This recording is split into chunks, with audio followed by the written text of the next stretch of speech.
Princess Victoria Kaiulani Cleghorn was born in Honolulu on October 16, 1875, to Princess Miriam Like and Sir Archibald Scott Cleghorn, a Scottish businessman. Her birth was the first and only within the monarchy of her generation. Being the only descendant in her generation, she became second in line for the throne after her aunt, Liliuokalani. While Princess Kaiulani was growing up, Hawaii was already beginning to lose power to the Americans. In 1887, the Bayonet Constitution was created. It was a legal document by anti-monarchists whose purpose was to rid the Hawaiian monarchy out of its power. It was forced into King Kalakaua by armed militia who were in favor of the American power. The document gave most of the king's power to the legislature and cabinet of the government of the United States.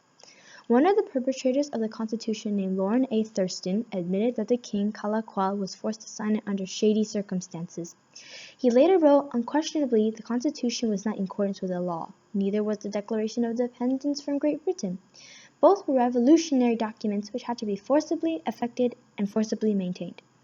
As a child, Kaiulani grew up in Anahua, Waikiki. Her childhood was a pleasant time for her. She loved peacocks growing up. But when she was 11, her mom passed away before the lighting of the Aulani Palace.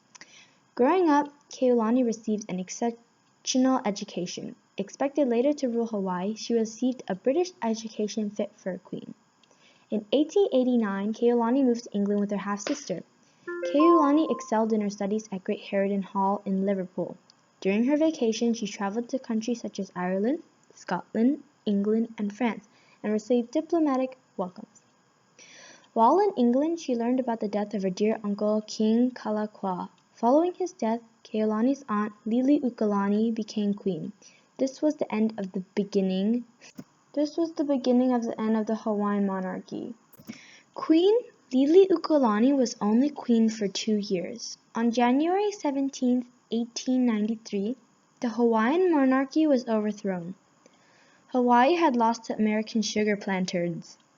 The news was broken to Kaiulani about 2 weeks after the event.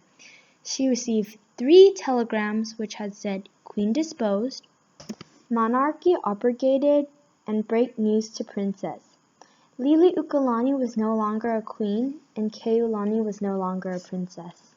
Deciding to take action, Kaiulani left England for the United States about a month later.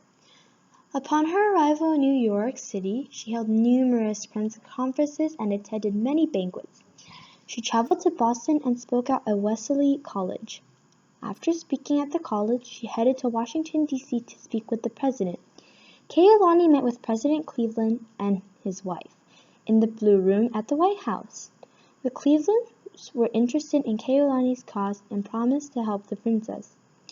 Knowing that the president promised to help, she went back to England.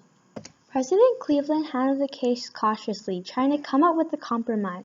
With the businessmen threatening to resist with arms and the Queen demanding them to be beheaded, President Cleveland presented the case to Congress. Congress decided to annex Hawaii, as archives.gov quotes, "The event marked the end of a lengthy internal struggle between Native Hawaiians and white American businessmen for control of the Hawaiian government. Kaiulani had lost Hawaii to the United States. There was nothing more for her to do." Devastated with the loss of her country, she began traveling throughout Europe, for she began receiving colds, bouts, fainting, and migraines. In 1897, she received news that her half-sister Annie had passed away. It made her condition worse. On March 6, 1899, Princess Victoria Kaiulani Cleghorn had passed away. Her official cause of death was cardiac rheumatism, but many natives say that she died of heartbreak at her nation's annexation, since she died not too long after the event. The New York Times wrote, "Princess Kaiulani died March 6 of inflammatory rheumatism contracted several weeks ago while of a visit to the island of Hawaii. The funeral of the princess will occur on Sunday, March 12th from the Old Native Church and will be under the direction of the government. The ceremonies will be on scale befitting the rank of the young princess. The body is lying in state at Inahau, the princess's old home. Thousands of persons, both native and white, have gone out to the place. The whole town is in mourning. Flags in the government buildings are at half-mast, as those are on the residence of foreign consuls." Princess Kaiulani still impacts many lives today and has made a difference in Hawaii's history. Her active leadership has inspired many throughout her time and has touched many lives with her story. Her legacy still remains and is not forgotten. She is praised with festivals, chants, and poems from inhabitants of Hawaii to this day.